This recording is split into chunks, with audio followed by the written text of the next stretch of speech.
Quantum Power Asia siapkan investasi teknologi energi bersih untuk IKN.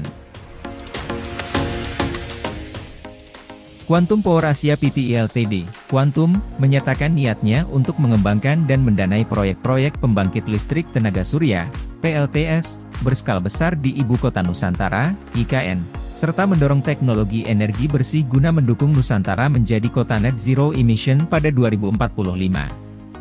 Managing Director dan CEO Quantum, Simon Gebel dalam kunjungannya ke IKN pada Jumat 2 Juni mengonfirmasi kesediaan Quantum untuk mendukung pembangunan IKN kepada Menteri Koordinator Bidang Kemaritiman dan Investasi Luhut Panjaitan dan Menteri Pekerjaan Umum dan Perumahan Rakyat Basuki Hadimulyono. Komitmen pemerintah Indonesia untuk membangun Nusantara telah kami saksikan pada kunjungan kami hari ini. Langkah memberdayakan Nusantara melalui energi bersih merupakan bentuk aksi kami sesuai prinsip utama Quantum yaitu, Indonesia First, tutur Managing Director dan CEO Quantum Power Asia Simon Gebel dalam siaran resmi, Sabtu. Kami menyediakan diri untuk menjadi katalis untuk transisi energi bersih di Indonesia, mulai dari menghijaukan rantai pasokan nikel di Indonesia Morowali Industrial Park, IMIP, di Sulawesi hingga mengurangi emisi karbon di sektor pertambangan. Seluruh aktivitas ini kami lakukan karena kami berpegang teguh pada komitmen kami ini, tambah Simon Gebel.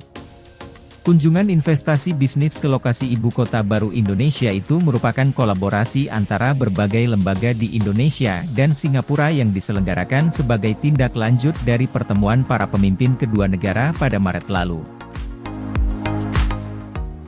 Para peserta adalah sekelompok perusahaan regional dan global terpilih yang bergerak di bidang energi, transportasi, logistik, properti kesehatan, dan keuangan.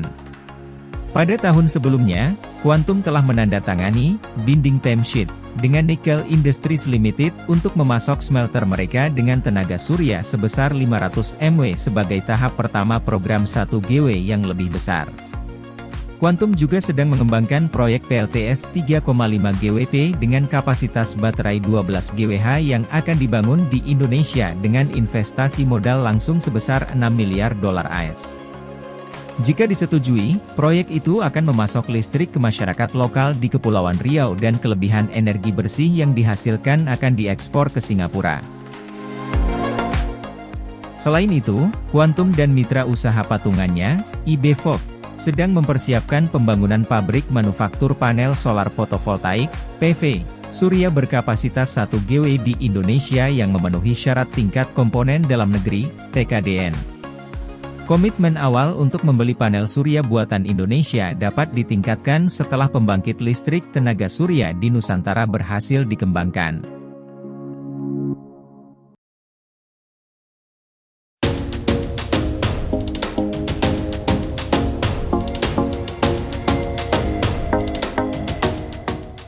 Menteri Basuki ke investor Singapura, jangan ragu investasi di IKN.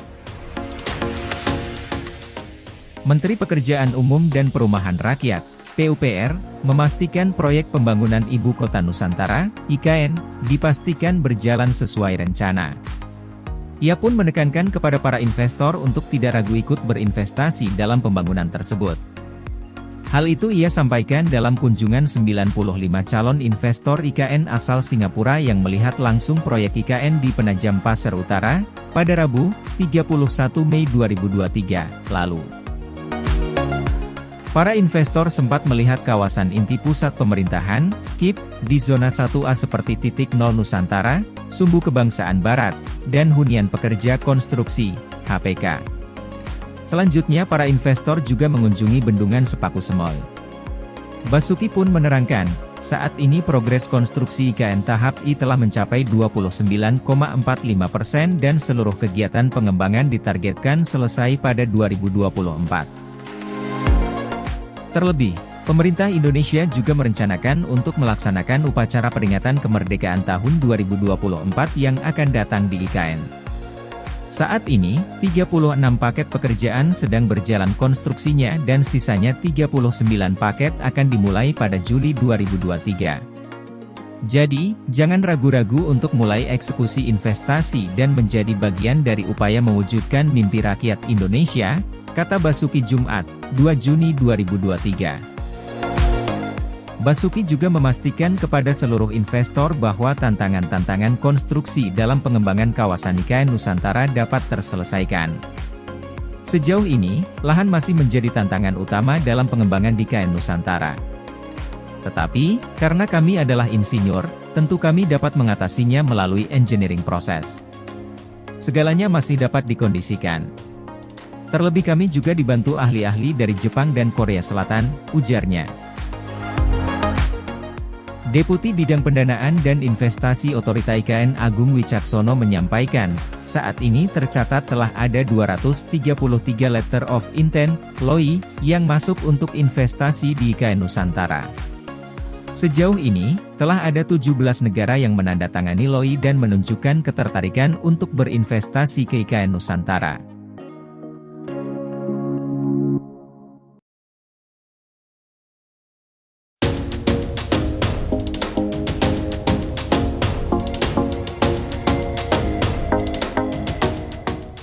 Kementerian PUPR percepat pembangunan rumah jabatan menteri di IKN.